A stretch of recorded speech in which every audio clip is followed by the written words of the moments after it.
Millions of despairing men, women, and little children, victims of a system that makes men torture and imprison innocent people. You cannot shake hands with a clenched fist. Produced by a nuclear exchange would be carried by wind and water and soil and seed to the far corners of the kingdom of God, the kingdom of heaven. It's one small step for man, one giant leap for mankind. We're not saying that planet Earth is coming to an end. We're saying that planet Earth is about to be refurbished, spaded under, and have another chance to serve as a garden for another civilization. Most of the people in here are just your reflections. They're your mistakes. 1776 will commence again if you try to take our firearms. 1 million of the planet's 8 million species are threatened. You are what you repeatedly do. Therefore, excellence ought to be a habit, not an act. Your lives and the credibility of the United Nations is at stake. Epstein didn't kill himself. The reason this is such an interesting time is not only because we're on the threshold of the end of this civilization. They're trying to take you out with bullshit. The experience of the past 2 years has proven beyond doubt that no nation can appease the Nazis. To those who can hear me, I say, do not despair. The misery that is now upon us is but the passing of greed, the bitterness of men who fear the way of human progress. The hate of men will pass, and dictators die, and the power they took from the people will return to the people. And so long as men die, liberty will never perish. In the language of the U.S. Department of Defense, these are unidentified aerial phenomena. Roswell's a very interesting place with a lot of people that would like to know what's going on. There is very compelling evidence that we may not be alone. This is the Garden of Doom.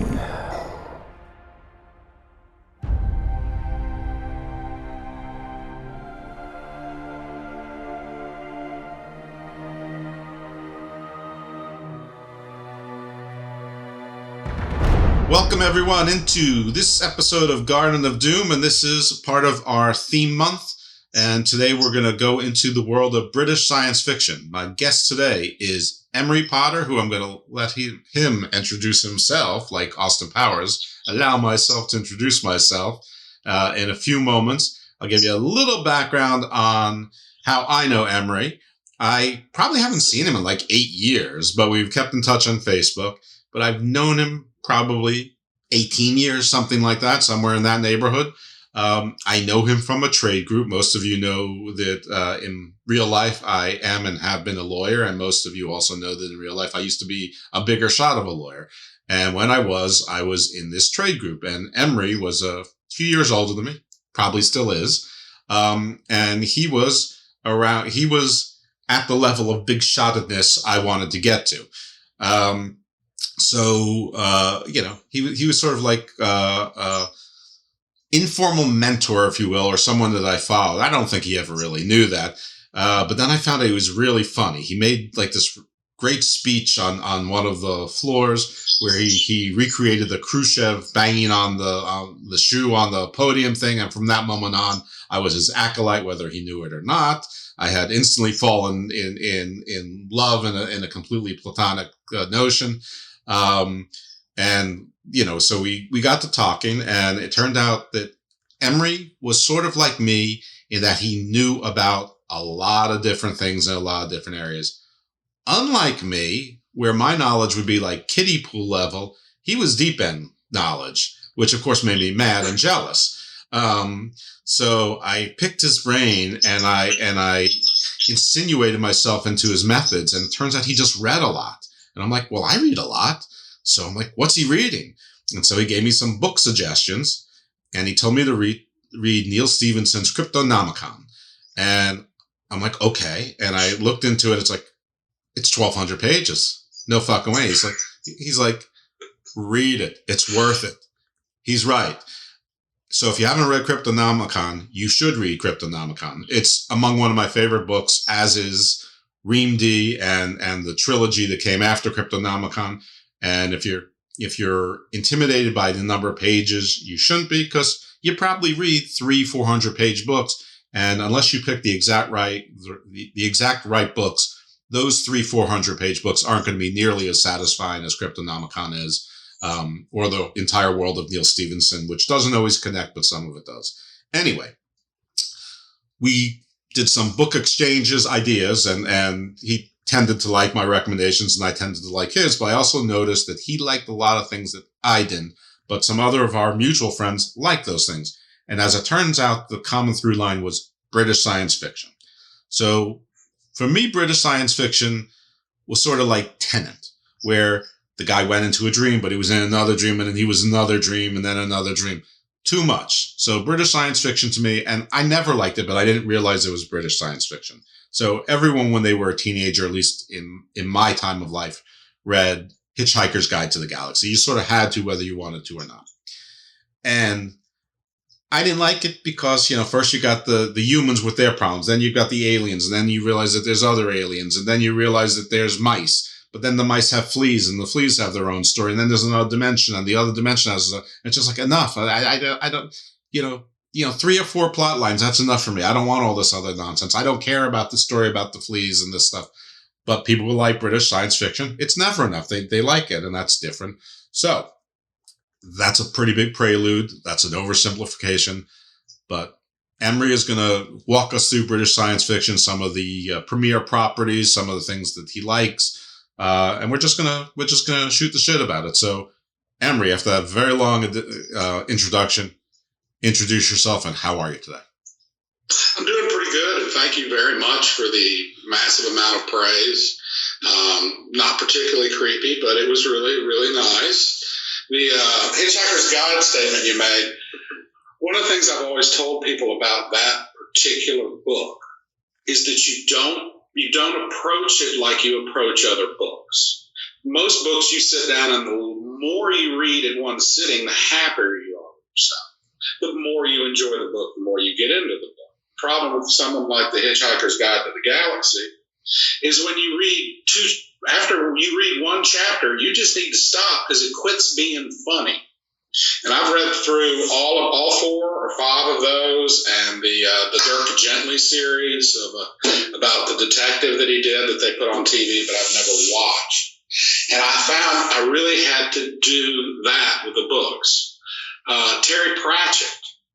I don't know who's familiar with him. He's not really science fiction. He's more a fantasy author. Did Good Omens. I don't know if anybody saw Good Omens on Amazon. I think it was on. Do you know? I don't know. I don't have Amazon, believe it or not. Okay, well, Good Omens, if you haven't seen it, is some wonderful British fantasy sci-fi type stuff, and I recommend watching that on Amazon. It was in Amazon or HBO. Okay. One thing, stop tapping your thumbs because people will hear it. Second of all, if you want to know creepy, look outside that big window behind you, and I'm going to be standing there. No, I'm kidding. I don't even joke. For those who don't know Terry Pratchett, he did a lot of collaborations with Neil Gaiman. If you don't know Neil Gaiman, you actually do because he did American Gods, which has been like on Showtime or Stars for the last 3 or 4 years, and it's gotten some notoriety. He's actually done other things, but was it Terry Pratchett who did Neverworld, or was that Neil Gaiman? Neverwhere. I don't know. I just actually watched the British version of it that they had on the BBC. Mm-hmm. It's about the underground of London, that there's a whole other city under there. Yep. And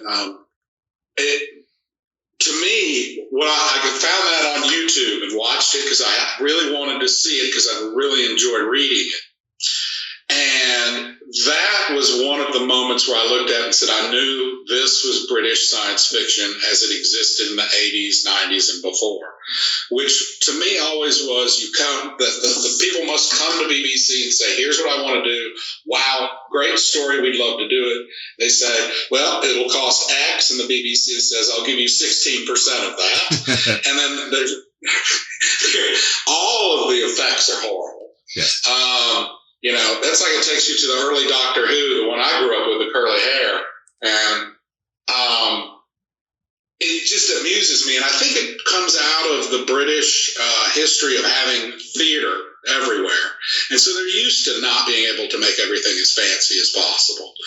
And I'm just so glad that the Doctor Who people, whoever made it, when they put in the last guy and just changed the show, it was fabulous. I could finally really, really enjoy it. Not that I didn't get a kick out of it from time to time, but it could get pretty campy.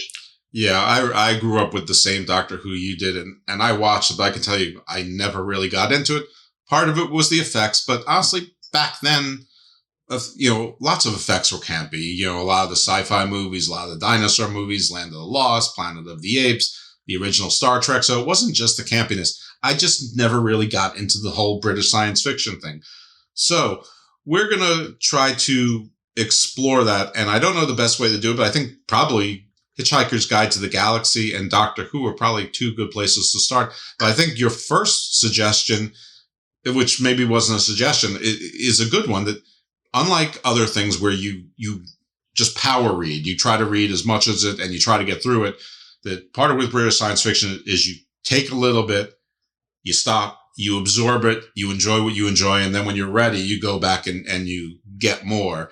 Otherwise, maybe what happens to me happens to you, is that it's sort of too much. I even tried a horror. I don't know if you ever read the Bernard Lumpley books, which were titularly horror books about a vampire, but it didn't stop there. It was like a vampire was trying to possess somebody's soul. And it turned out that the guy who he's trying to possess was what they call the necromancer. He could talk to the dead. So the vampire wasn't trying to possess the soul. He was just trying to use them as a platform. But the necromancy was the attraction. But of course, that is enough of a good story to me. That's a horror story that could work. The guy is doing things. Is it his own evil? Is it Hyde and Jekyll? Or is it the vampire? Is that real? Is it something in his head, sort of like the A24 movies, which sometimes it's a real demon, sometimes it's just somebody losing their mind, like The Lighthouse. But in the Lumpley books, what happened was, it's real. The British Secret Service is trying to recruit this guy for their mission, but they have other sort of superpower people, like their own like X-Men, so to speak, and they have their own stories. But on top of that, the Russians are also trying to find him, and they have their like X-Men and whatnot, and they all have their own stories, and the stories have their own sub-stories, and it just keeps going. It's like one of those Hall of Mirrors where it like feels like it never ends, and I'm sure it does end somewhere, but somewhere before the point it ends, I always check out and go, it's enough for me. I can't do this. So Emory is here for those of you who are not like me, or maybe those who are but have more patience than me, to say, this is what it's about, and this is how you enjoy it, and who some of the names are. But probably Douglas Adams and Doctor Who and Gaiman and Pratchett are probably excellent places to start. Well, if I may, I'd like to just go a little further back and just do a quick run through. Yeah, sure. When you think about British science fiction, you think of who really started the British science fiction. H.G. Wells, The Whole War of the Worlds. Mm-hmm. He's fabulous. I've read almost everything he's written. Yep. And you would think, because the books are so old, they wouldn't be entertaining, but it's not true. They're very, very good. There's a reason people try to make the movie The Island of Dr. Moreau, and there's a reason they fail every single time. Yep. Because you just cannot bring what it is to the screen, because you can only make it in your head. But Wells was big. Martian invasion, tanks, big stories. So we move further in time to now, Tolkien is not science fiction, but his best buddy, C.S. Lewis, not only wrote the Narnia series, but he also wrote some science fiction, Out of the Silent Planet, Paralandra, and That Hideous Strength. And as usual in British books, they're morality plays. I'll talk about the middle one, which is my favorite, Paralandra. You've got Adam, Eve, and the devil on Venus. Mm-hmm. And it's all starting over, except the devil is talking. And it is fabulous. It's one of my favorite books. And they're written for adults. I'm not sending you off to go read Narnia. These are actual books written for grown-ups, as is almost everything he wrote but Narnia.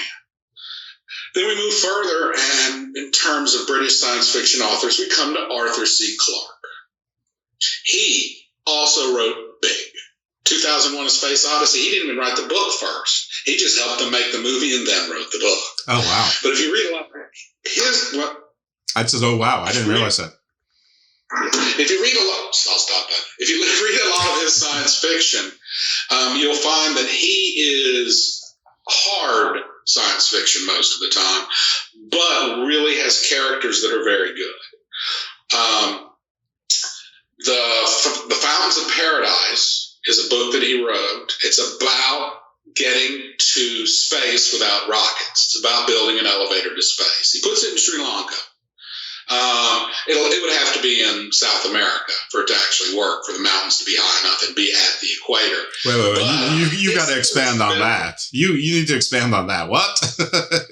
Okay.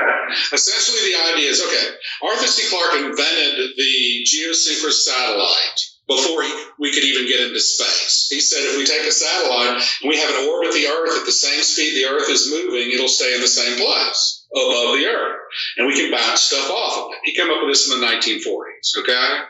So as he slowly began to work on this idea, he said, well, let's build a huge geosynchronous satellite, essentially a base, but a big, heavy one, built down from it and up from the mountain at the same time, to where now we have a entire thread that goes from the Earth to space.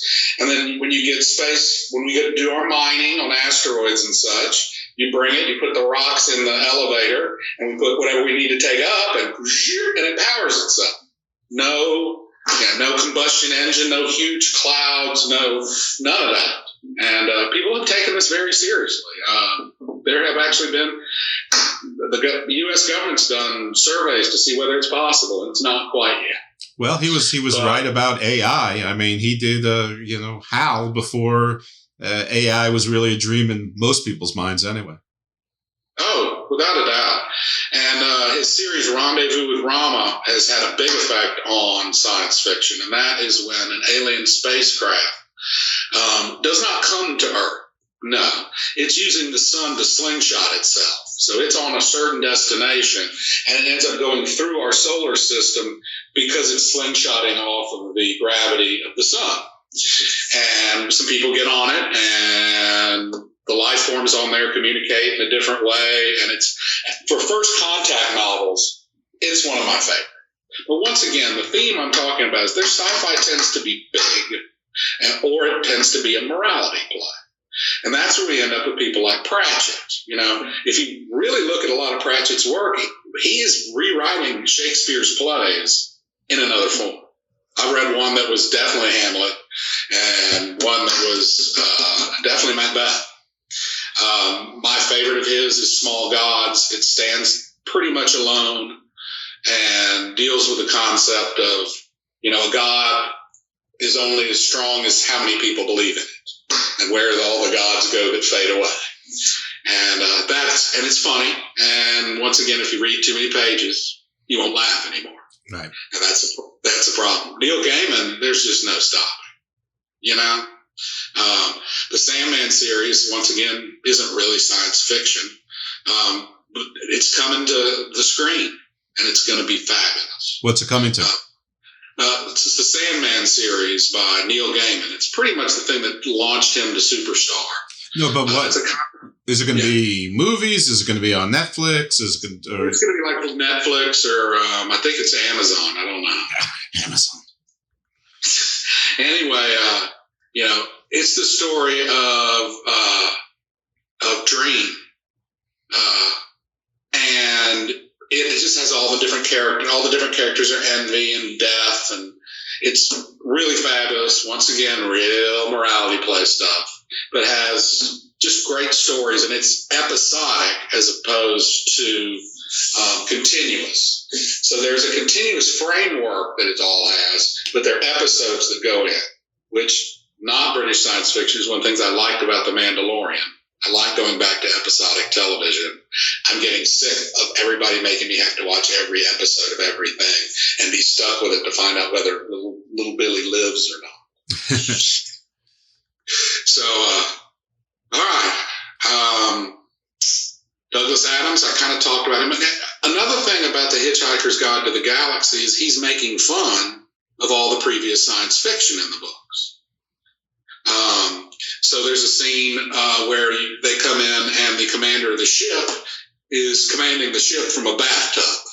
Yes. Right? Well, there's in the Foundation trilogy by Isaac Asimov, one of the classic works of science fiction coming to Apple Plus later next year.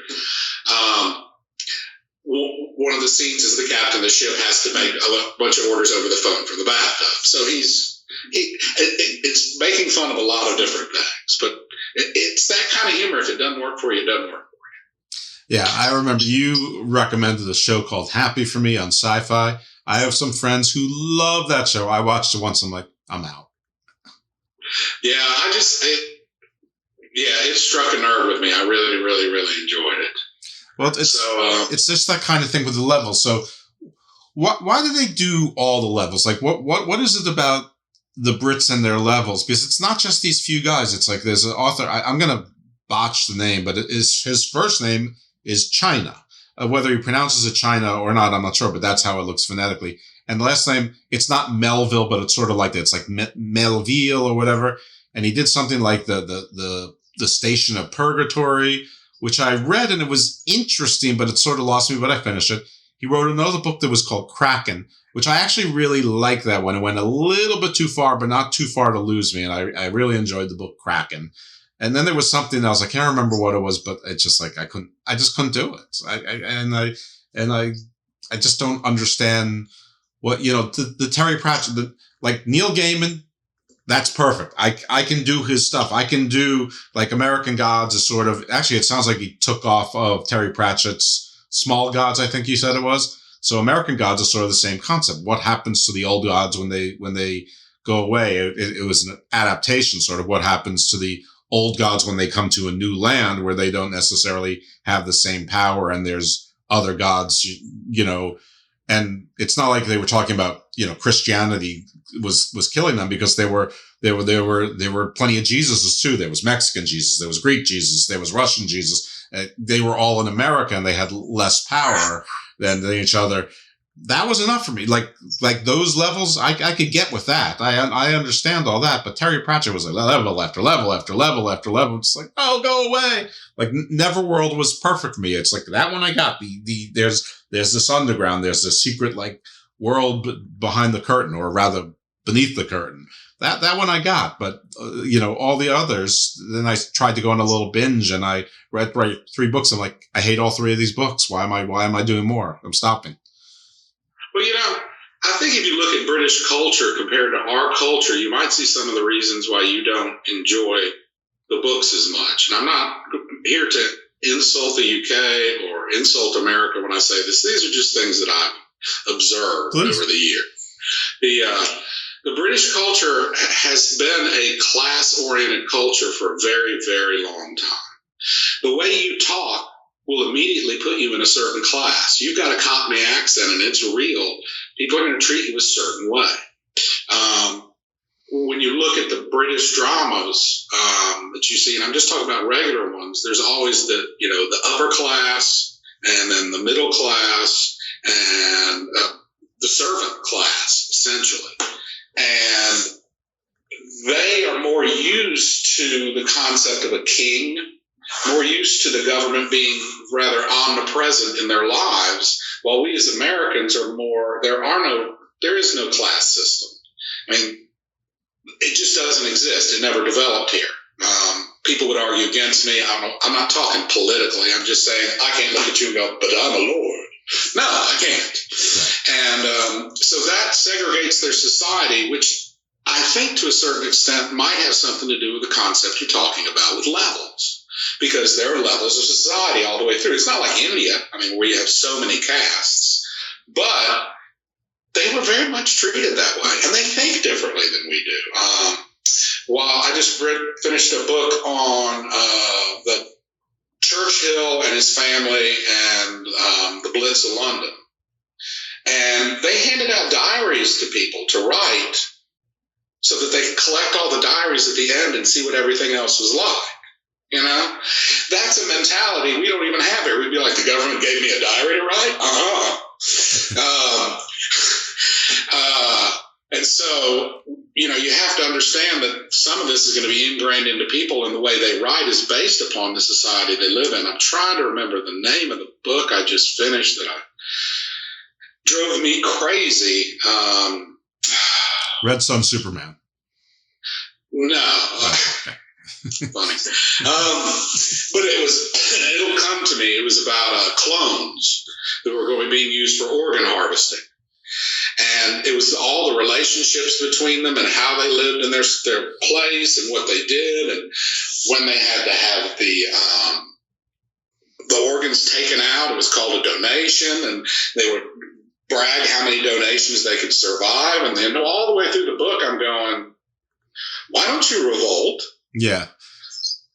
But they're stuck. They're out walking around in England in this book. And I'm like, you're out on the street, you're free? I'd be gone, And but that was not even a concept in the book. I think this was sci-fi to a certain extent. It was interesting in that it was written after the 1990s, but it's 1990s science fiction, which was kind of a cool thing.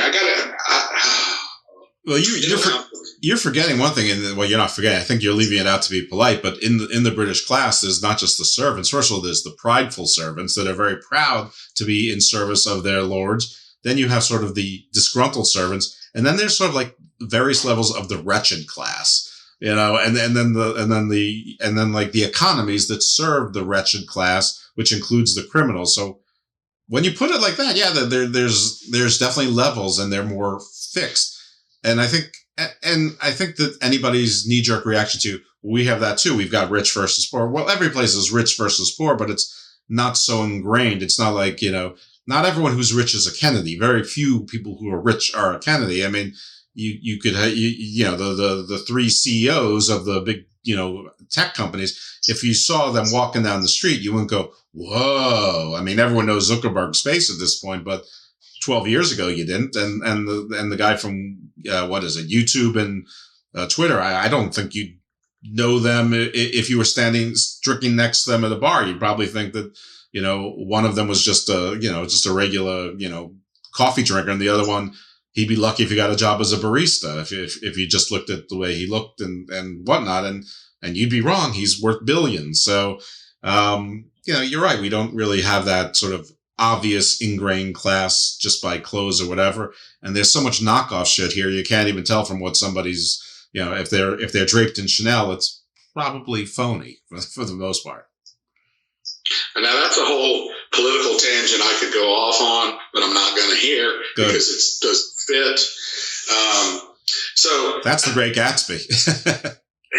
So, we've talked about some British sci-fi on television, and I did a little bit looking around for some of the old British science fiction TV shows, and I found two that are on now that are just fun to watch. I mean, no, you may only watch 2 episodes. Pick one at random, it doesn't matter. But the first is called UFO. And it only was 1 season, but it is from the 1960s, and it's stylized as can be. The outfits on the women are incredible. The show is so cheesy. We're full of different kinds of aliens landing here, and they're the agency that deals with it. It's kind of a Men in Black, but no comparison between the two. Okay? Yeah. They're the same idea, but they're totally different things. I think that's on Tubi, and it's worth a watch of an episode or two, I got to tell you. Another one, which is one of my favorites just because of the sheer ridiculousness of the premise. Did you ever watch Space 1999? Yes, Martin Landau, of course. I mean, a nuclear dump on the moon explodes and suddenly the Earth is going at interstellar speeds? No. Right. Yeah, that's not how physics work. But, but what it has going for it is, one, Barbara Bain. I'm like, as a kid going, okay, there's a hot girl with gray hair. Oh, my God. The animal changing woman that was on there. Yeah, with her eyebrows, there were dots. Yeah, yes. And Martin Landau. Just fabulous show. Utterly stupid concept. No one even bothers to pretend that it works. And the ships were just So perfect. I think I made a Space 1999 rocket from Estes Rocket Company and shot it up in the air and probably lost in a tree. I 100% made that thing with where it had like the cup sort of bases as their landing thing, and it was almost like a precursor to Battlestar Galactica, except just the head. The rest of it was thin, and it was like sort of like almost like on catamarans that ended with like little suction cups at the bottom of it. You're right, it was so campy, but at the time, I thought that it was the cool alternative to Star Trek. Oh, without a doubt, it was awesome. And that woman, she turned only into like 3 animals, and like it was usually a tiger, which was awesome. You have a tiger in a spaceship. Yeah, Invader! There's an invader off to your right. No, on your right. There's someone there. I think they're going to attack you. Turn your head. I don't want you to die.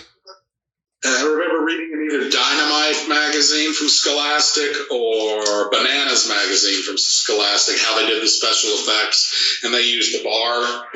They slide the bar across and it makes one picture into another suddenly, and put together the little kit they gave you. So it was popular. I enjoyed it. Let's see. So we were cruising our way through British science fiction, and I've gotten to the 60s with Arthur C. Clarke. We jumped forward to Pratchett and Gaiman and such. I'm trying to think of who else or what other types of sci-fi shows. They're not famous for their movies. Well, I don't know of a lot of... Well, Doctor Who has like 40 years of stuff, so we could probably spend a little time on like who is Doctor Who? What's the premise? I mean, as long as I've known that Doctor Who has existed, I've probably watched 6 episodes in my over 50 years of existence. As I understand it, he's sort of like a Green Lantern type of like guardian of time, but sort of thing. I mean, I'm sure. He's a Time Lord, or she now is a Time Lord and can only be reborn so many times, and they have run into that problem now because based on what the canon is of Doctor Who, this is the last reincarnation. So the one we have now with a woman who's pretty good. I'm enjoying it.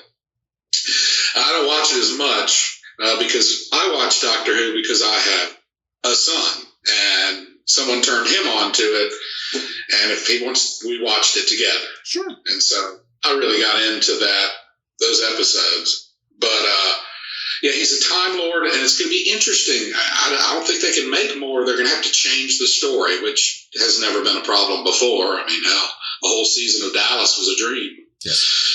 So what's the premise of Doctor Who, and what is a Time Lord?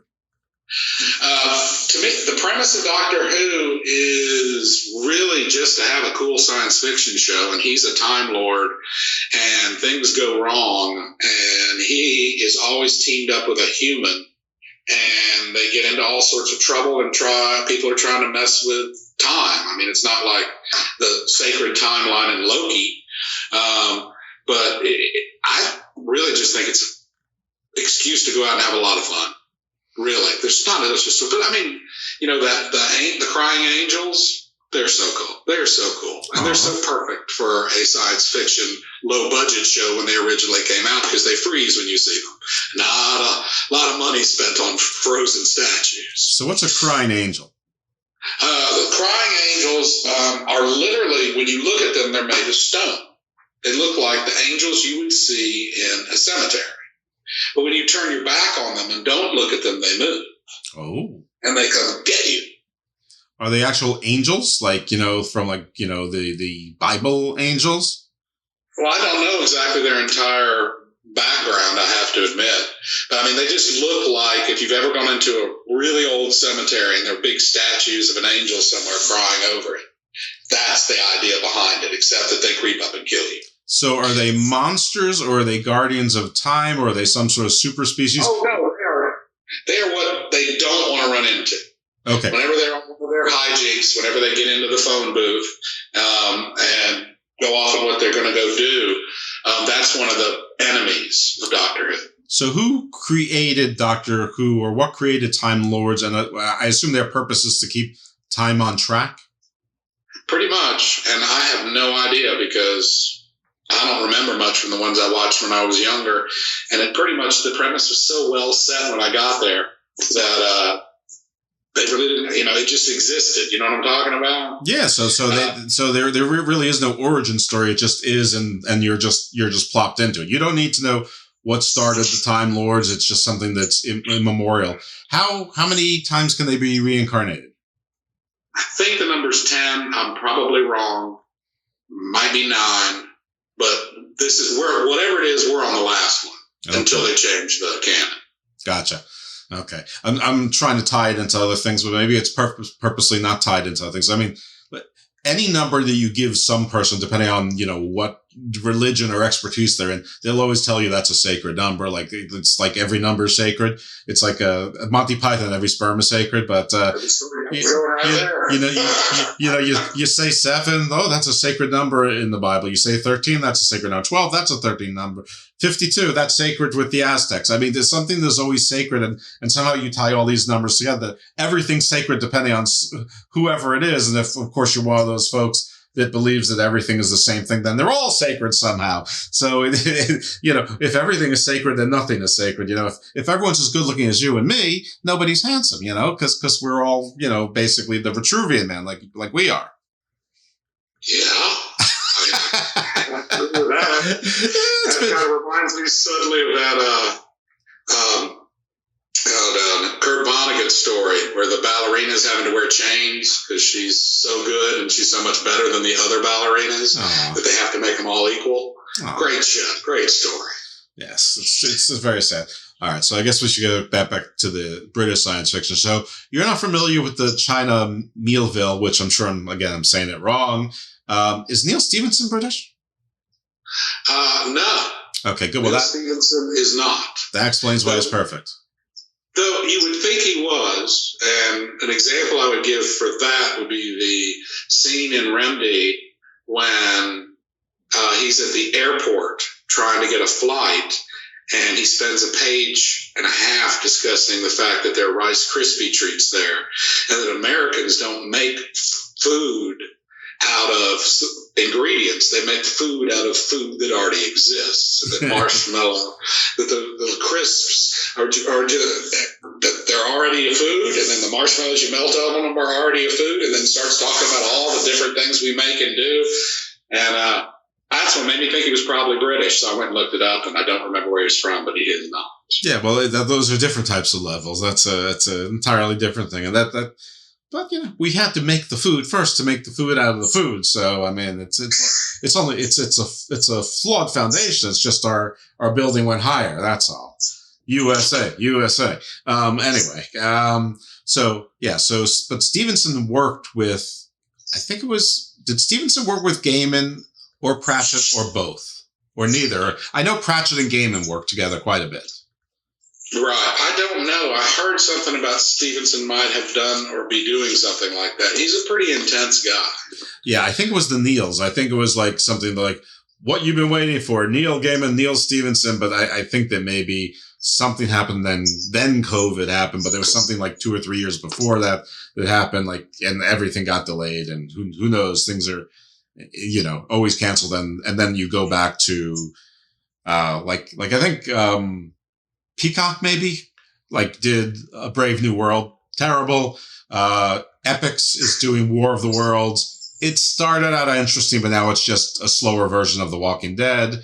And yes, Foundation is coming. There's a new remake of Dune coming out, which the original Dune is one of the great books of all time. It's as deep and as many, complexities and as much political intrigue as Game of Thrones, except it's in one book.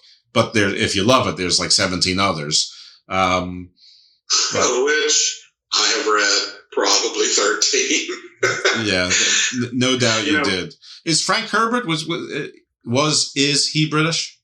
I don't think so. I don't but I would like to take the opportunity to just point out that if anyone did like Dune, the trilogy with the prequel of the Jesus Incident, the Lazarus Effect, and the Ascension Factor are 3 books he wrote.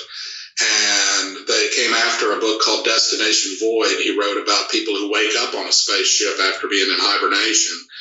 And they start to, and this goes back to your sacred numbers, they start to worship, but they worship the ship because it gives them everything, and they don't understand anything else. And then this one the trilogy is about them arriving at a planet, trying to colonize it, and the ship is up above, and now they can no longer see the ship, but they still worship. And then it's really great, and the planet is insanely deadly and just fun stuff. It's really, really good. The names make you think it's religious. It isn't particularly. There are some obvious portions of it you can tell that are there, but no, not really. They are so good. I loved those books. Have you ever? Herbert's good. I've read almost everything he wrote except for his New Mexico drug stuff, and I didn't dig it. Yeah, I don't blame you. So this is not fantasy or science fiction at all, but there's a British author named Bernard Cornwell who wrote a lot of, basically he's most famous for the Saxon Chronicles because The Last Kingdom is on Netflix, and it's of Uhtred and all that, and it's sort of Saxons versus Danes mostly for the most part. But he wrote like a spy novel. I think it was called Scoundrel, and that's actually a great spy novel. But most of his stuff is historical fiction. Before he got into the Saxon Chronicles, he wrote something else. Like I think it was a bunch of ship books, like the Master and Commander series, but not as intense. Anyway, that's entirely a different thing completely. There's an author named Richard K. Morgan, and people might know his science fiction from Netflix did 2 seasons of Altered Carbon. The first season was quite good. The second season was an absolute disaster, and they didn't renew it, rightfully so. But the books are great. It's a trilogy. But I only read the books because I read another book, which was a standalone. And the reason I'm getting to it is because it sort of sounds a little bit like yours, where somebody wakes up on a ship. And the book is called 13.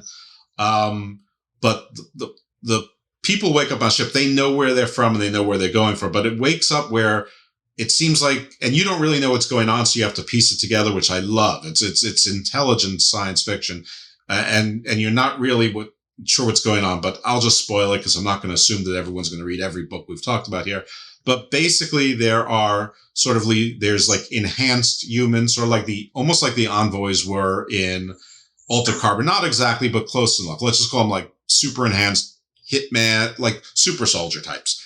And in order for him to survive on the ship, what he was doing is he was basically using a laser to defrost the other passengers for short amounts of time, and slicing off parts of their body, eating them as cannibals, and then cryogenizing them and putting them back in the shell. So they would wake up in abject pain, horror, terror, whatever. And before they could even process what was going on, he basically shut them back off again and put them in the shelf. And he, because he's a super soldier, he was able to calculate how much time to get back to Earth. And by the time he got back there, he had eaten everyone. There was nobody left or whatever, or something like that. Anyway, the point was he's like a killer for hire, and he's horrible.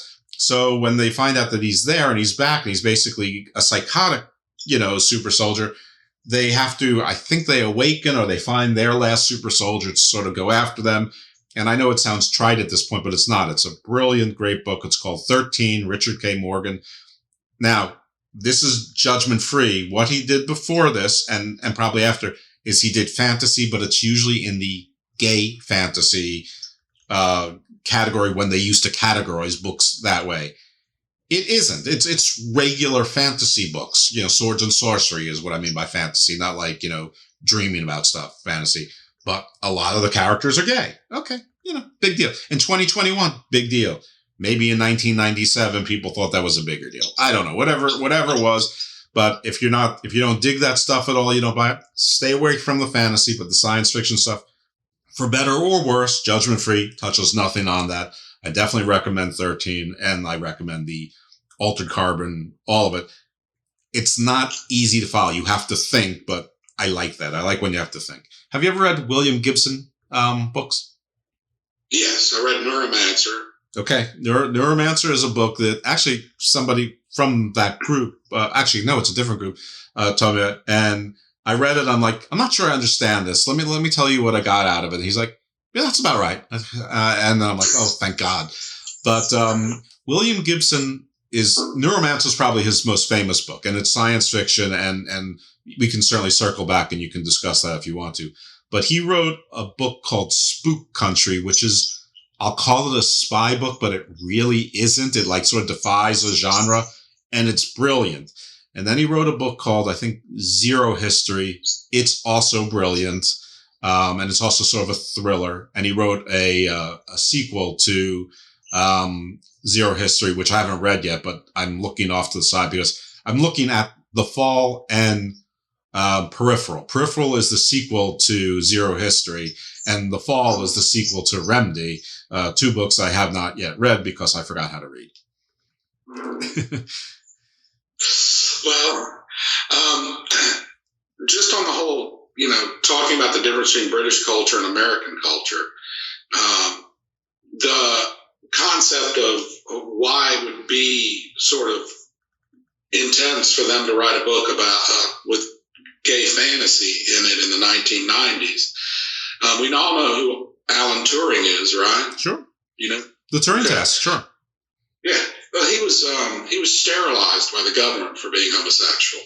Swell. Nice government. Which government was this? England.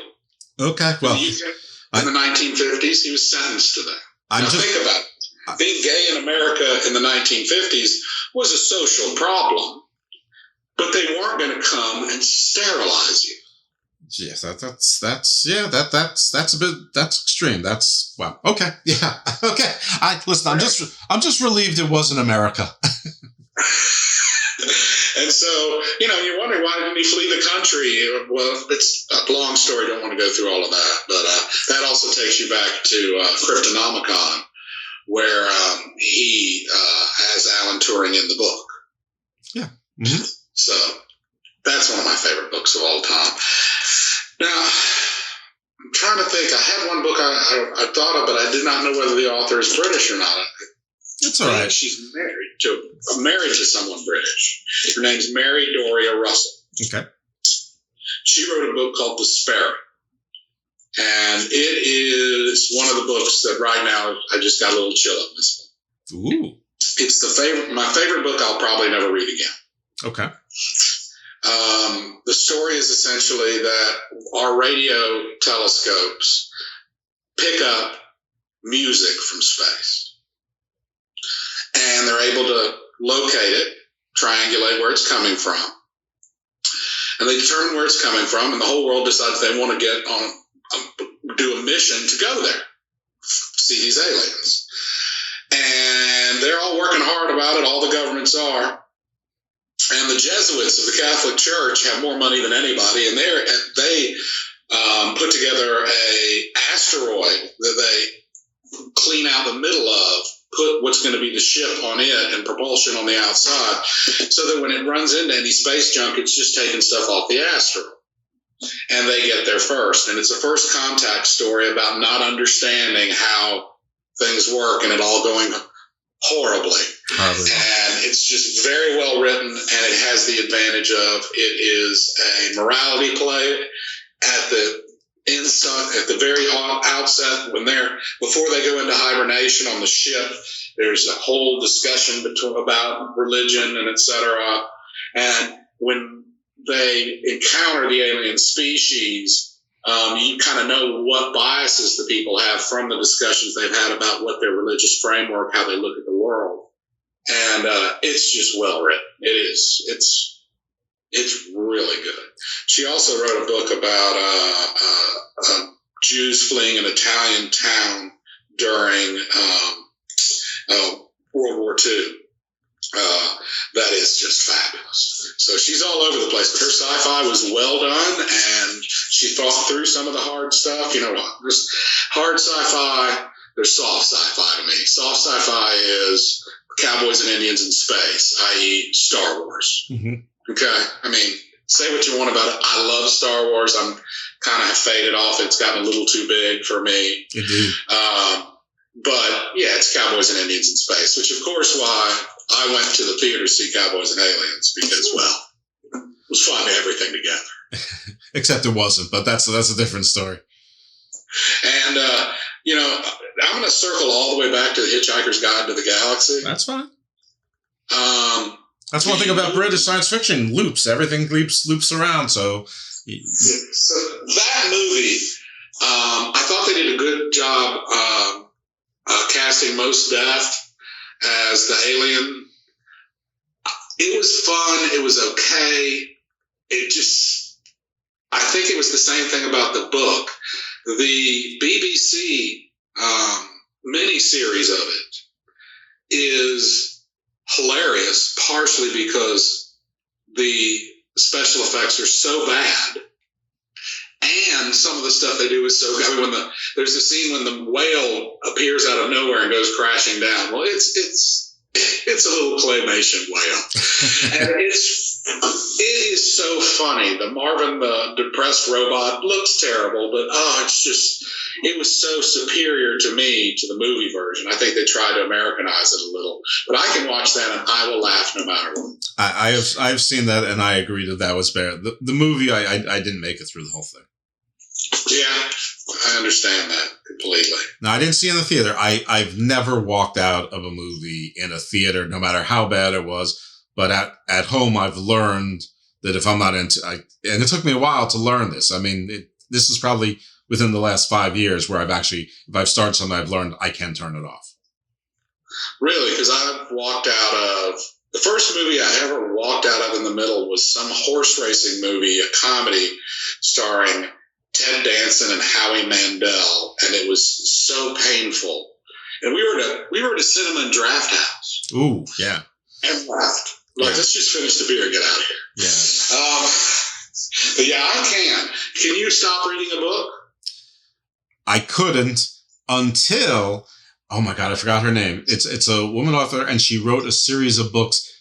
She's definitely British, but it was like monster books. It was like vampires, and it was almost like True Blood, where there was like, you know, at first it was interesting because you had some vampires, and then it turns out there was one werewolf, but then it turned out that every third person in this little town was, you know, had some sort of monstrous, you know, superpower or supernatural. And then it's like, enough. It was like that. I think her name was Tess Johnson or Tess Johansson. Anyway, it was about, I stopped early on. I'm like, I know I'm not going to like this. And there's been some others where I just stopped. So, you know, one of them, because I admitted it on Facebook, and I said, okay, I have The Handmaid's Tale. I've been on page 210 now for 6 months, and I don't think I'm going to finish it. And if I actually click on the app for audiobooks, if that even still exists, it will still open up to page 210 of The Handmaid's Tale. And you said to me, you said, men stink. They're trying to subjugate everyone. You know the rest of it. It doesn't get better. If you don't like it now, just stop. That was you. I'm like, you know what? Emery's like one of the smartest people I know. And one of the other smartest people I know is either your law partner or your former law partner, Bo. I'm like, these are combined two of the smartest people I know, and I'm going to listen to Emery, and I'm not going to try and finish the book.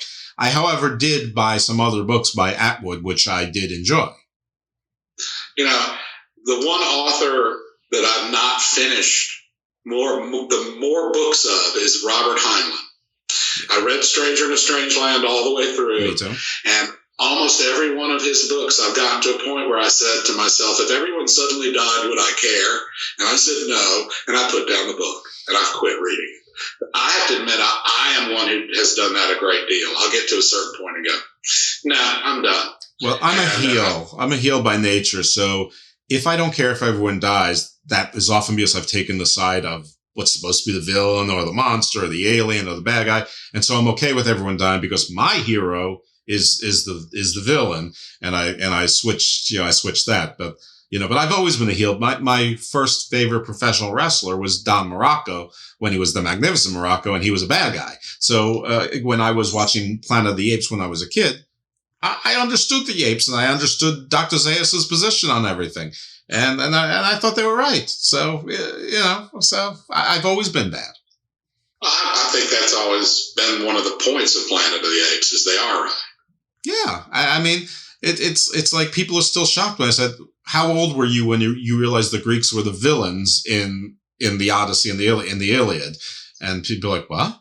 I'm like, yeah, I mean, I posted on Twitter yesterday, I said, just a reminder that Helen not only left Greece voluntarily, but enthusiastically.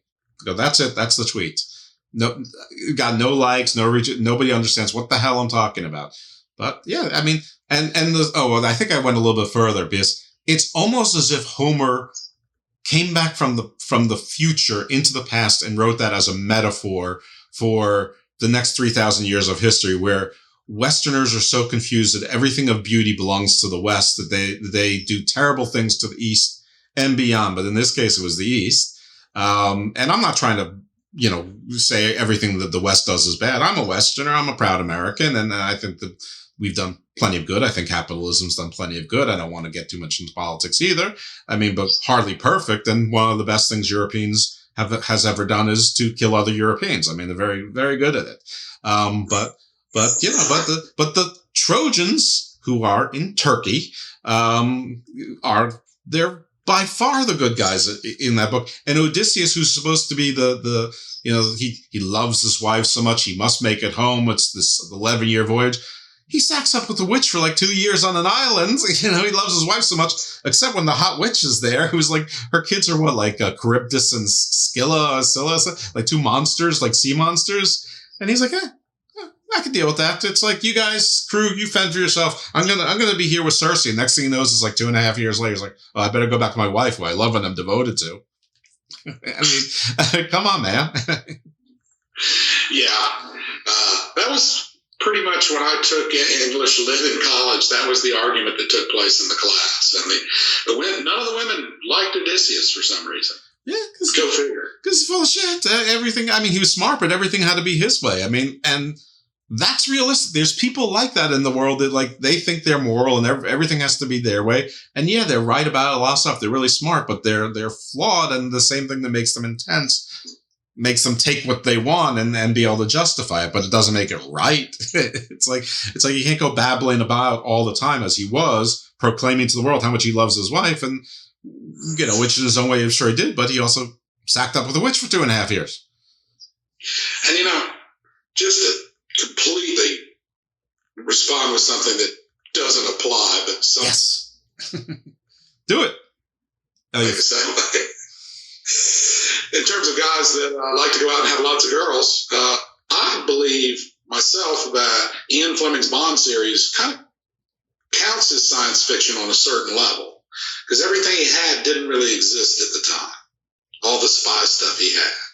The novels are not as filled with the machines and really cool stuff as the movies are. But they still do have him having really cool spy stuff.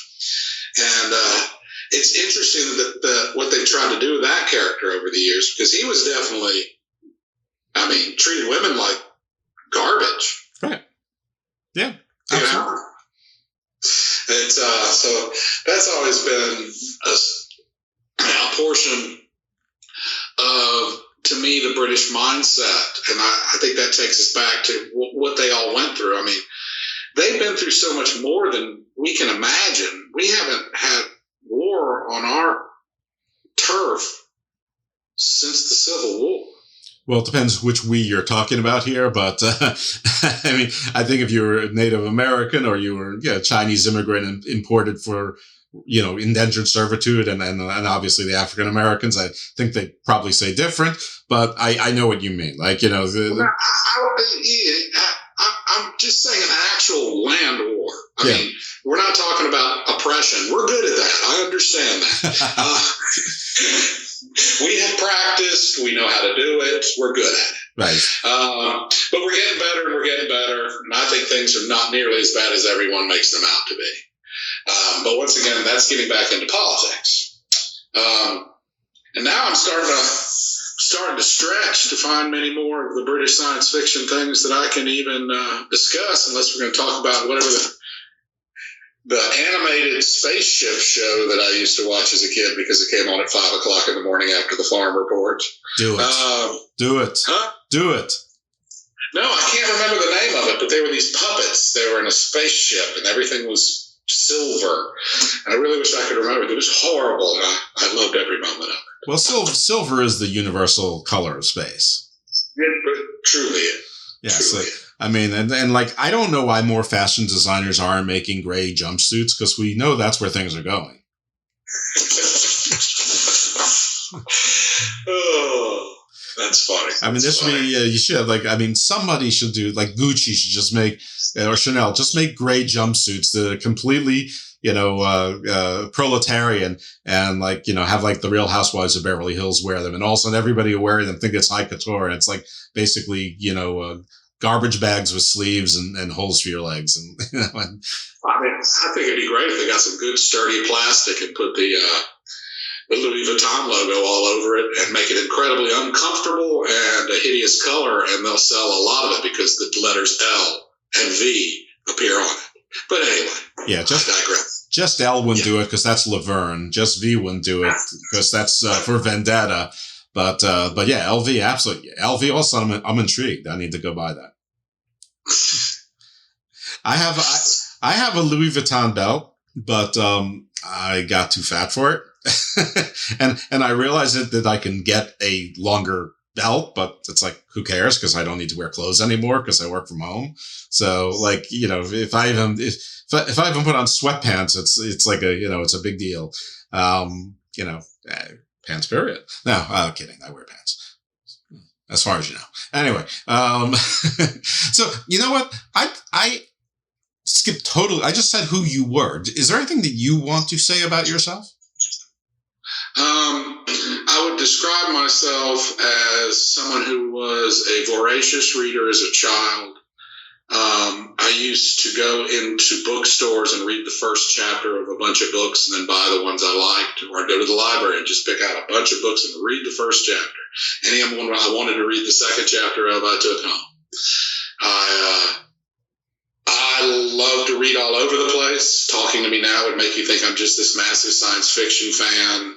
What I do is I rotate my books to keep myself going.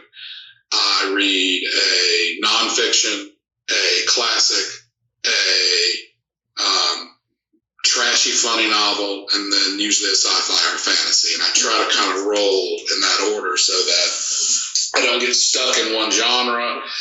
And one of the things that I have noticed about our society is that now that there's so much volume of everything, that there are fewer and fewer Renaissance men, women. That was a goal I set for myself when I was very young. Don't know why. People have better goals. I don't know, but I wanted to know how to do everything.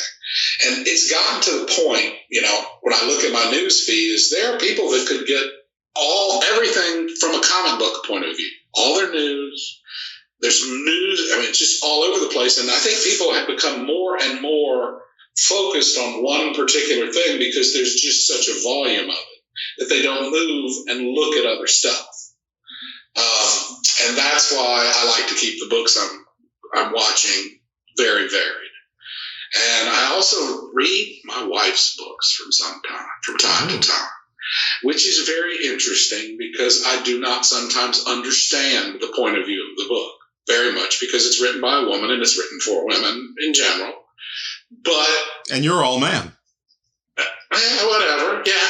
And but I have loved them. There are a few that I'm just great, and it's nice that we can talk about them with each other the way we do. Aww. Huh? Aww. Yeah, hey, man. So I got a sweetie, buddy. Actually, I've done some of the similar things, though. I'm not as strict about the rotation as you are, but I will definitely, if I, feel like I'm in a rut or something, I will force myself to do something else. And I found different genres that I love because of that. So, and some of it was because I did it on purpose. Others because I just felt like, hey, I should read Mishner. And so I read a bunch of Mishner books, but you can't read too many of them in a row. But because of Mishner, I found Rutherford, who I actually prefer to Mishner in a lot of ways. And it's different parts of the world. And it's great. And then and that leads you into Ken Follett, but if you want some more candy, you can read those Bernard Cornwell, the Saxon novels or whatever, and still be historical fiction, but it's definitely more on the fiction than the history. And honestly, after a while, all the Uhtred books are the same. It's almost like the Clive Cussler books. They're all the same after a while. But what got me on this is what you just said, that you would read your wife's books. Now, I never did that. I'm not married right now, but I was for, 15 and a half years. But I did purposely read some books written by women. And one of my favorite books is a book by, I think her name is Isabella Rosanova. It's called The Historian. It's damn near 1,000 pages. And it's about someone who, is sort of being haunted. It's sort of a horror movie. It's a horror book, sort of historical fiction. But basically, she's looking for the historical Dracula. Now, in the end, she finds the historical Dracula, but it's not really a vampire book. But it is, but it's really good. I read this, I think her last name is Moss, and she wrote like Labyrinth and Sepulture. I always say that word wrong. And some other books like that. And Labyrinth was really good. It was like one of those books where there's two stories. One is in what was then present day, and then one is basically the character, same soul, but like during the Merovingian Crusades in France. And the dual stories where the one in present day is sort of realizing that she's the same character, and that's helping her solve the present day problem. But both stories are great. And I hope go ahead. I've seen those books and never checked them out. I go to our library all the time. I think it was Labyrinth I read it. I'd recommend it. I thought it was really good. Now there's a male author, I think he's male. His name is Guy Gabriel Kay, and I enjoyed a bunch of his books, and one of them was called Isabel, which was definitely a more feminine point of view. I told my wife at the time, I go, I think you should read this. I think that you'll enjoy it maybe even more than I did. She didn't. I was wrong. But I enjoyed that book too. This is neither here nor there, but the first book I read of his was about Vikings, of course. But the second book was called Under Heaven, and it's sort of like a Chinese ghost story, politics war story, but more of it's sort of like Game of Thrones, a little bit toned down on the magic, but a similar amount, like just enough that it's not overwhelming. But it's called Under Heaven. I definitely recommend it. All right. Well, let's see. I have things to say about myself. Other than that, I don't know. I just have read. I will make a recommendation that has nothing to do with this. If someone has never heard of the man, his name is Carl Hyacin. He writes some of the funniest books ever written. About Florida. And they're about Florida, so they're insane. It's sort of like Elmore Leonard, but everything's in Florida. Yeah, and I think he writes better than Elmore. It's different. Disagree with me, but nothing against Elmore Leonard. The books are great. Yeah, and who's the other one that writes sort of in that vein? There's Elmore Leonard, there's Carl Hyacin, but there's a third guy who it'll come to me. I actually prefer Elmore Leonard, and not just because of the style, but because the stories are more varied. But the Hyacin Florida novels, and there's sort of like a recurring character, so there's a through line in most of them. I mean, at some point he probably dies, and they probably pick up something else. I haven't read all the books, but they are very funny. But I mean, especially the way people feel about Florida now. They've sort of felt about Florida for 20, 25 years now, and it just keeps getting worse every year. By the way, the show Atlanta, which is genius. And by the way, talking about Renaissance man, Childish Gambino, Donald Glover Jr., Renaissance man, brilliant. Everything he does is great. The show Atlanta is terrific. It's amazing. Actually, you're in that part of the world, so hopefully you've watched it. But there's one episode they call Florida Man, and if you don't want to watch all of Atlanta, and you don't want to commit yourself to 2 or 3 seasons of great television, mostly half-hour episodes, so be it. That's on you. But if you're willing to watch one, find the Florida Man episode. It's amazing. And spoiler, at the end, there really is the Florida Man. Funny. I have not watched those. It's been recommended to me. I've been a fan of Donald Glover back since he was doing the YouTube videos with a group of guys that are just horribly offensive. They are wonderful if you can find them. A line in one of them is, "Don't believe him when he tells you it's a mouth-based video game controller." I mean, they are hilarious. They are so politically incorrect. It's insane. Spelling bee. Yeah. Glover Spelling Bee. See if you can sit through that one. Oh, my Lord. So I haven't watched Atlanta. So good. I think we just began to stray so far afield that I don't even know where to go. But, God, it's good to talk to you again. Yeah, it's good to talk to you, too. So maybe you should say where you know me from. I mean, I know I gave my spin of it. Maybe you should give yours. I know from trade shows. We used to go out and eat dinner together all the time. Jeff used to give me fashion advice, since I dress like a preppy Southerner. Pretty much that's it. We have gone out for many a good night at bars, and one tequila bar in particular comes to my mind where I just had a rollicking good time laughing all evening. How'd that happen? We spent a lot of time together. We gave presentations. I still talk all the darn time because they know I will. Right. Me too. And we sent business back and forth to each other. So that's kind of how we got to know each other. But it's the one thing about trade organizations that's important, is showing up and looking at people and actually creating relationships that you just can't do over the internet. Yeah. LinkedIn is a scam. I guess if I'm going to close on some sort of, if that's okay, I don't know how much time we're supposed to do or what. There's no magic amount of time. Yeah, and if you find your through line back to some the British science fiction, that's fine. Okay, I will just tell you one thing about myself that will make somebody kind of understand who I am and where I am with books. When my wife was pregnant with our son, we read that after about the 4th month, or I forget whenever their ears develop, that they need to hear the father's voice a lot. You need to talk, so that when the baby comes out, it already knows the father's voice, and that's a comfortable, warm place to be. So I read her The Lord of the Rings out loud. Wow. That would sum it up, because she never would read it herself. And I was so proud of her when I was out of town at a meeting or something, and it was the premiere of the middle book at the theater.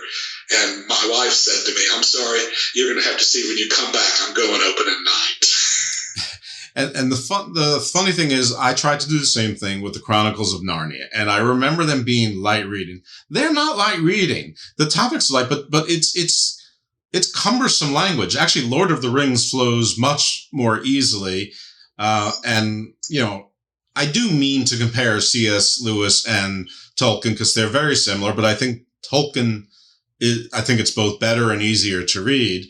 But they're both, allegories for, basically Christianity, but they don't have to be if you don't want them to be Christianity. Well, Tolkien is not so much Christianity as the natural world versus industrialization. As you watch the orcs tear everything up, they represent the new industrial world of the machine gun, because he was in World War II and he came back kind of shattered from it. Anyone who came back from World War I came back shattered from it. And so his book is about the fight of the natural world versus the industrial world in a lot of ways. One of my favorite C.S. Lewis moments is from a book called The Great Divorce. And it's a Christian book. And the title, The Great Divorce, is how we actually divorce ourselves. People divorce themselves from their faith thinking they're following it. And there's one scene in it that's just my very favorite. And essentially it's a train that's taking these people out of hell. And all you have to do is ride on the train and walk across the grass when you get there. And they're riding on the train to be out of hell. And one of the ministers that's there gets off the train because he's supposed to give a presentation and he thinks it's important. And his presentation is going to be on what Jesus could have done if he hadn't died so young. Gotcha. And that just said the world to me about the way that people look at stuff. Right. That's exactly right. Because that sort of defeats the whole origin story. If any time have anything else that you think I might know a lot about, you are a good interviewer, and I would love to be on your show again. Well, it's easy to interview someone when it's a conversation. I mean, we already know each other, but no, I'd love to, and you're a fount of information, and definitely will. So I want to, two things. One, which is sort of afar, but maybe it's, so whenever I think about Tolkien now, I can't divorce it from the Snyder Cut Justice League, because that war in the beginning where everybody aligned themselves to defeat Ares, I mean, it's just a complete takeoff of the 5 armies that originally battled Sauron. So did you think that the Justice League Snyder Cut was a great movie, a good movie, or just that? Or did you not see it? I did. Okay. And I saw it as a plaything. It was fun for a while. I enjoyed it, but it was nothing more than that to me. Okay. It was like, oh, I'm going to go watch a DC superhero movie. And to me, I was always a Marvel guy.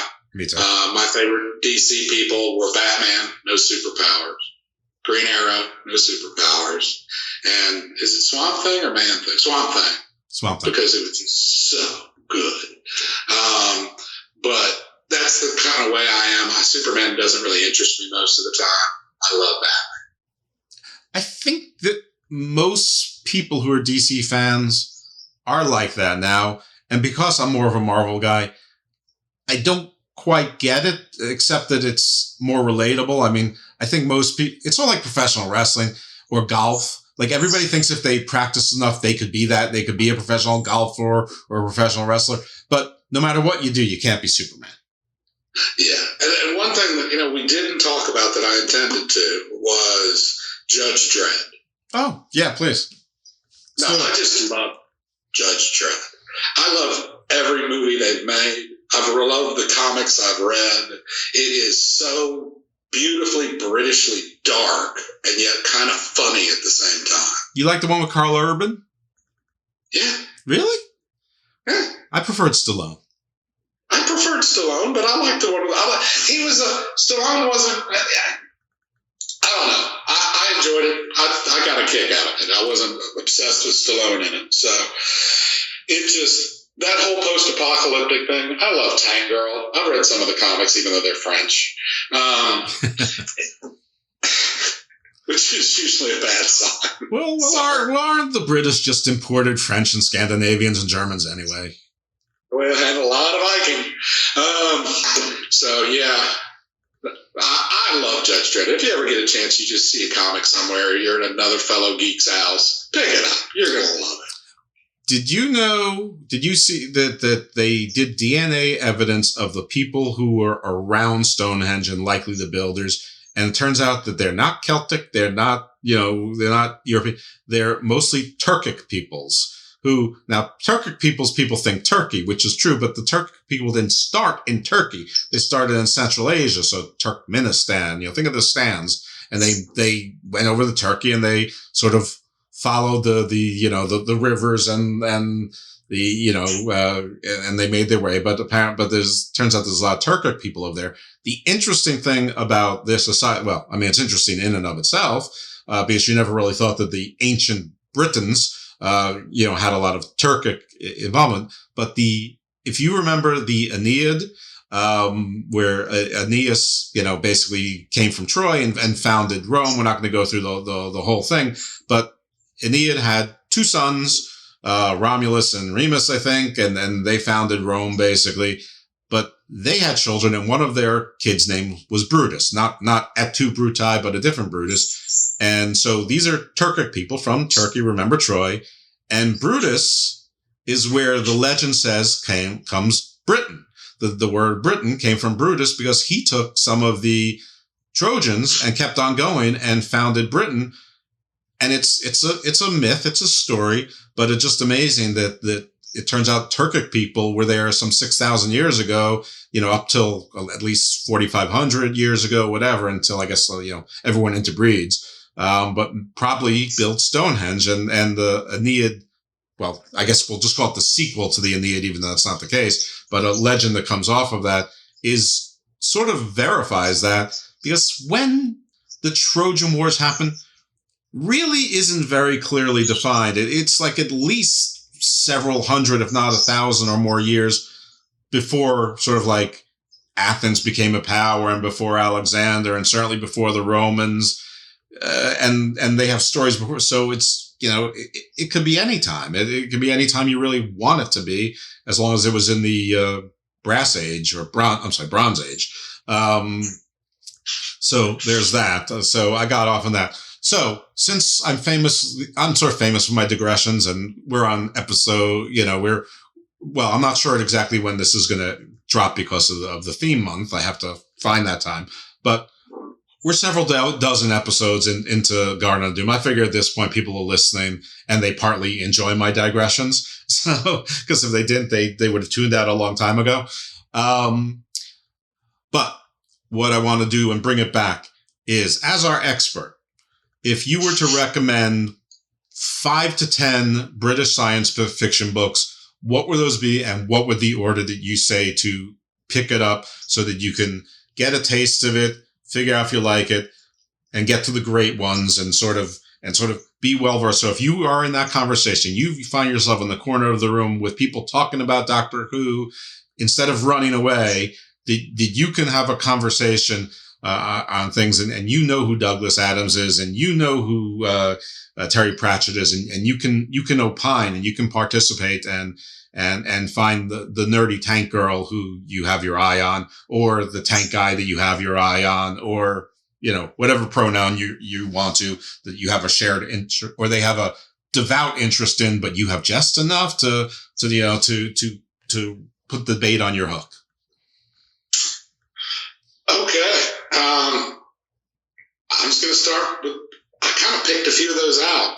Yep. I mean, H.G. Wells' The Original War of the Worlds is fabulous. Agreed. For Arthur C. Clarke, I would read The Fountains of Paradise, and there's a reason behind that. If anyone watched 2010, there's the part where John Lithgow's got to go from one ship to the other and is having heart problems and et cetera. Well, that's where that all came from, this one book. And it really takes the technology and the humanity, puts them in the same story. And it's something that is, in my opinion, eventually going to happen. Absolutely. So it's an interesting topic to discuss with people. And that's a great way to start, because he's all over the place and you'll enjoy anything he wrote.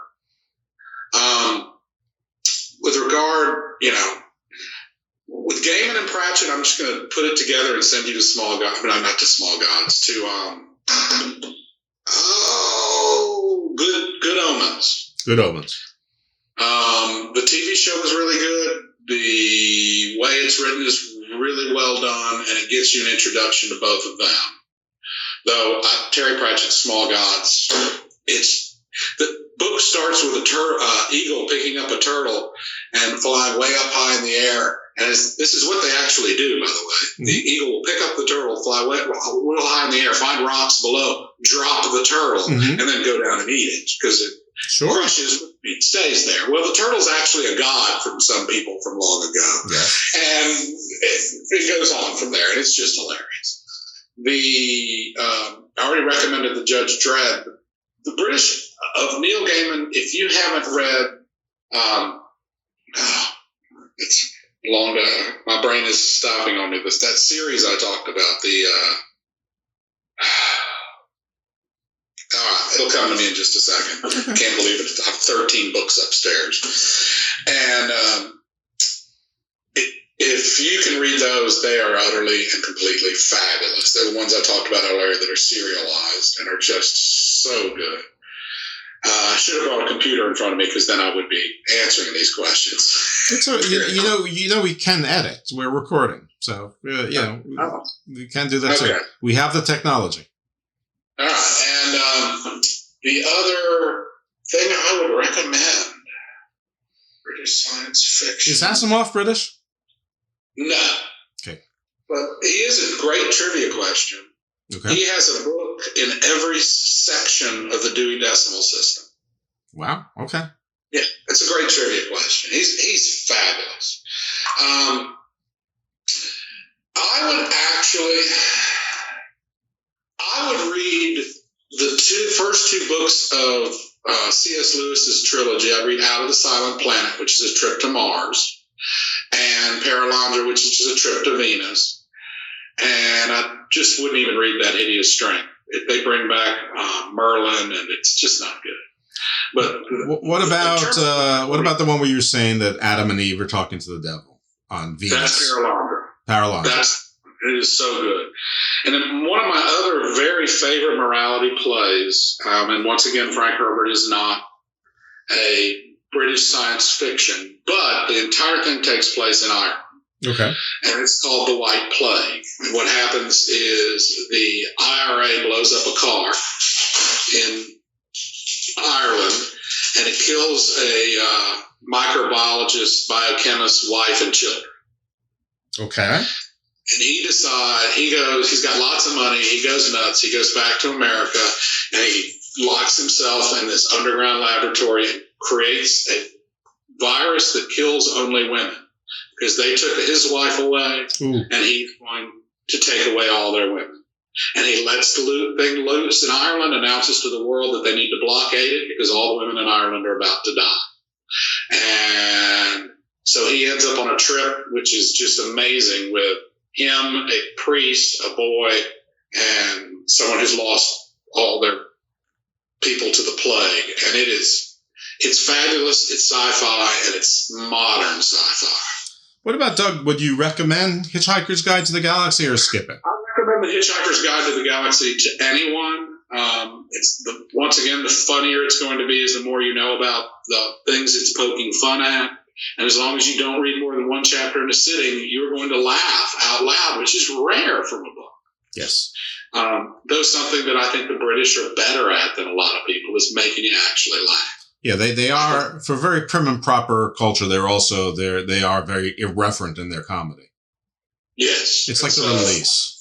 And I recommend all of them because, in So Long and Thanks for All the Fish, where they build 3 spaceships, and one is for all the important scientists and politicians, and et cetera. The second one is for hairdressers and a whole long list of people. And then the third is for the working people, and they send the second ship off first, and then everybody stays. It was just a trick to get rid of all those people. Okay. I find it hilariously funny, but if you've read 3 chapters and get to that, you're like, well, this is stupid. And so you're not going to enjoy it as much. That's pretty much where I guess I'd start.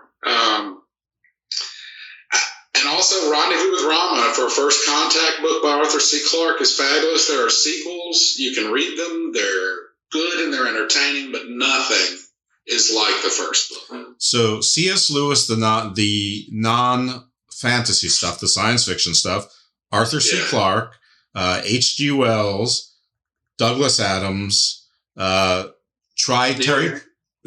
Pratchett, Neil Gaiman, and is there? I'm going to throw Richard K. Morgan in there for the one book 13. Because our buddy Walt loves them.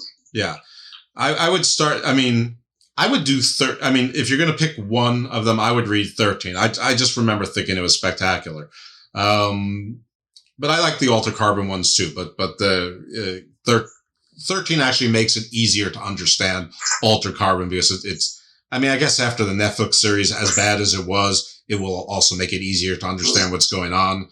Though part of the fun in books is, well, it depends who you are. For some people, part of the fun is figuring out what's going on. Like you have to, they're building a world and you have to sort of catch up and learn the world. But for other people, they don't really like that. They'd rather be told what the world is or it's the world they're familiar with and they want to enjoy a book. And I'm not passing judgment on either one. So if you're more of the latter, at least watch part of the first season of Alter Carbon. Trust me, don't watch any part of the second, but the books are better. The books are very good. I'm trying to think of who else. Unfortunately, since I don't like British science fiction, it's hard for me to say it. I know a lot of people who love the Bernard Lumtley, they call them vampire books, but they're really, super. It's almost like the X-Men versus Magneto's and his evil X-Men. You know what?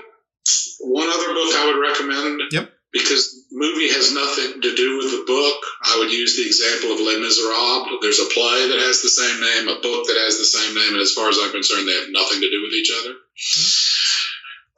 Is The League of Extraordinary Gentlemen. I've heard that. Yeah. The books are fabulous. They are so very good. The movie would turn people off to it. They added characters for the movie. They did all sorts of stuff. But when you bring together Captain Nemo and the Great Explorer and then the girl from Dracula, it's just, in terms of a mashup, it's just fabulous. So I would recommend The League of Extraordinary Gentlemen. I mean, it's a graphic novel, but it's one of those ones where there's all sorts of other stuff in there. You know, the one where they throw in newspaper articles and, you know, kind of like that. Well, V for Vendetta is also a very good graphic novel, but I would agree. But V for Vendetta was not a very good movie. It was okay. League of Extraordinary Gentlemen, don't watch the movie. He's right. I watched V for Vendetta for a second time, and I liked it the second time. Love the book. If we're talking about Moore, what's his name? Alan Moore. He's English. Yep. And he wrote those, and I mean, come on. He's fabulous. Yeah. But yeah, V for Vendetta, I highly recommend. I love to make certain comparisons between people and the characters in that book. For example, never mind. It'll get a little too political. But luckily it's making fun of my side in general, so I like that. That's fine too. Well, anyway. Yeah. That's about it. Yeah, with regret, I can't really recommend Margaret Atwood. I really hated The Handmaid's Tale. Obviously, I only made it halfway through, and that's enough time to decide whether I want to make it through the other half. I think for any book. Generally, I use a 15% rule. If I'm not hooked within 15% at this point, you asked me this like an hour ago. If I'm not hooked within 15-20%, yeah, then I'm done. Whether I soldier through it or not is a different story. But didn't like the Atwood, but if you like Handmaid's Tale, I guess you should try more Margaret Atwood stuff. So all right, so we've got Douglas Adams, we've got Alan Moore, we've got H.G. Wells. Was Jules Verne British? I don't think he was. I think he was American. I don't know, but I don't think he was British. Yeah, didn't he write Mysterious Island? Mysterious Island, 20,000 Leagues Under the Sea, Journey to the Center of the Earth. Yeah, those are all very American. He's American. All of which I very much enjoyed. Yeah, no, so did I. Just not British. Another one to think of from time to time that's really fun is Arthur Conan Doyle. He's known for the Sherlock Holmes series. But John, what was the sci-fi? It's about, God, I can't remember the name. It's a dinosaur thing where they go to an island and the dinosaurs are there. It's something island. It's fabulous. It's just great. Because Edgar Rice Burroughs, who did Tarzan, also did John Carter of Mars books. Yes, which I have the big hardback version and love.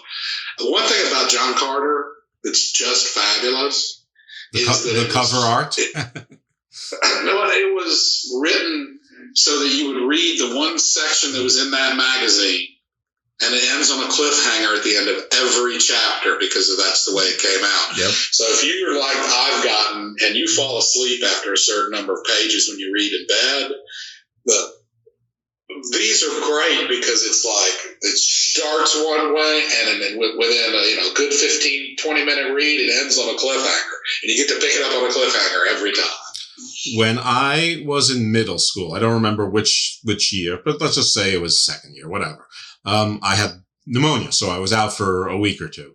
I read the entire John Carter of Mars series in basically whatever that time frame. If it was a week, I finished them all in a week. Was the Chronicles of Thomas Covenant or Stephen Covenant, was that a British author? Stephen R. Donaldson sure writes like he's British. Yeah, this is more fantasy, but the difference between fantasy and science fiction generally is the tools that they use. I mean, instead of science, it's magic. And instead of ray guns or electronic or devices, it's swords and axes. Aside from that, they're largely the same. Yeah, I love the first three of the Thomas Covenant series. Couldn't stand the second trilogy. I don't think I ever finished it. I read the first twice. That first book, Lord Fowl's Bane, is a really, really hard book to start. When your protagonist rapes a young girl within the first couple chapters, it's just hard to start the book. I think I started it 3 different times before I finally read it, as women kept telling me how good it was. Yeah. Okay. No, it's definitely hard, and especially when you're introduced to that book, you're probably, or at least, you're probably like 13 or 14 years old. And it's very, first of all, he's a leper. He's very dysfunctional and angry in this world. But when he gets transported to another world, it's almost like he's like, the savior of the world. And it's like, but he still knows who he is. And it's him becoming a hero. I think actually it would be easier for an adult to sort of process that all for a kid. But you're right. Lord Fowl's Bane was a very tough read to get through.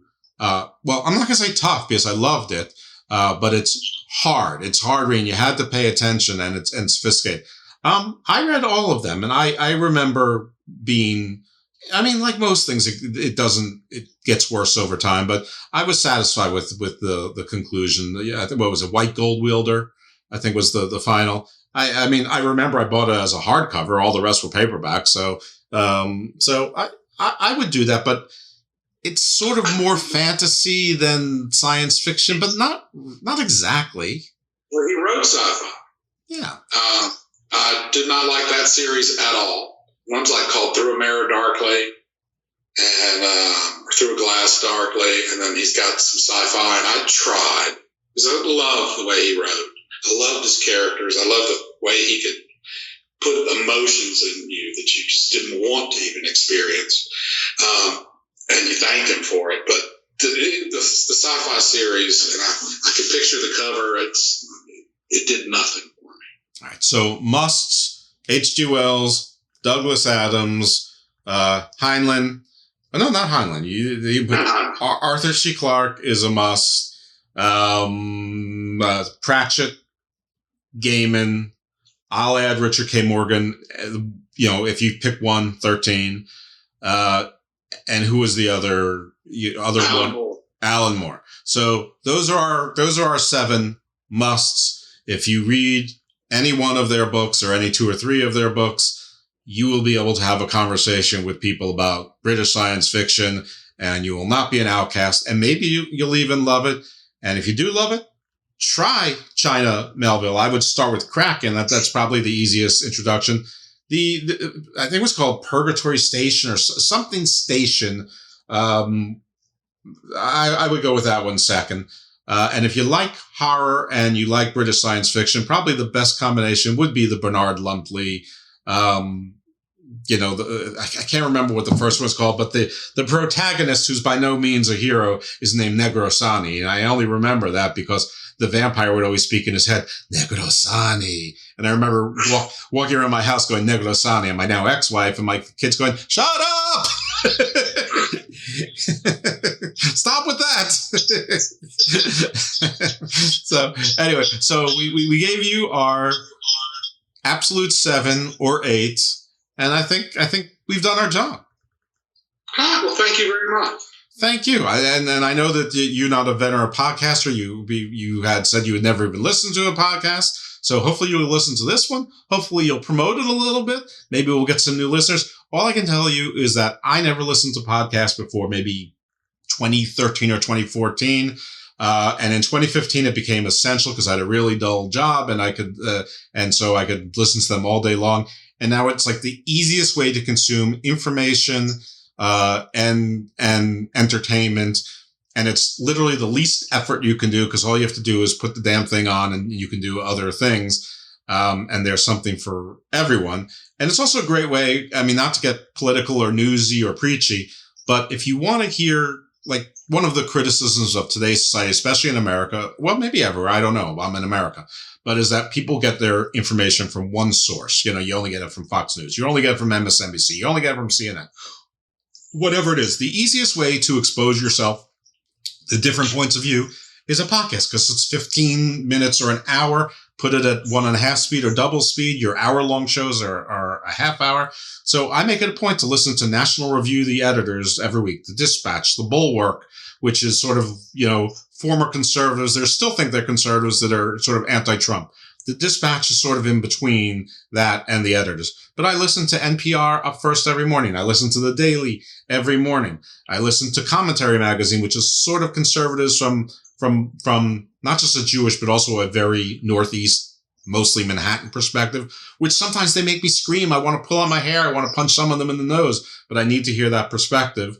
And so it can go on. You can find whatever. I listen to The Argument, which is sort of, it's like a New York Times spinoff, but there's supposed to be someone from one side and one side from the other. And they have a conversation, but it's, you know, things that other people argue about, and it's okay. But if you're interested in science. So anyway, that's my little preaching moral of the story, that it's actually an easy way to make yourself better, well-rounded. And if someone says, you're a dummy, you only listen to OAN, or you're a dummy, you're brainwashed by CNN, you can say, no, I'm not. I feel this way, but I listen to the Daily. So I know what the New York Times is telling me to think. And, you know, so you can't tell me I feel this way because I feel this way, or the opposite. Someone says, you're a dummy, you only listen to Fox News. Go, no, I listen to the opponents and this, and I still feel this way. Or, you know, anyway, anyone can figure it out from there. So I'm going to leave it at that. But, you know, podcasts are the lazy man's way to get exposed to a lot of different things. And I am, if nothing else, a lazy man. Emory, so good catching up with you in person. So good seeing you. You look great. In the background, I see the house there. So obviously you're doing well, or you're squatting properly. Doing a very great Gatsby thing. So everything's well. Regards to any of our mutual constituents and colleagues that I only see in cyberspace these days. But thank you very much for coming on the show, which right now is called Garden of Doom. But I have to tell, and by the time people hear us, it might have changed names, maybe it didn't. But I'm thinking about a change in name, because Garden of Doom sort of was a different kind of personality. This show's a different personality. But I'm toying with the lazy intellectual. It was a pleasure. Thank you, sir. Bye. Bye. Take care now.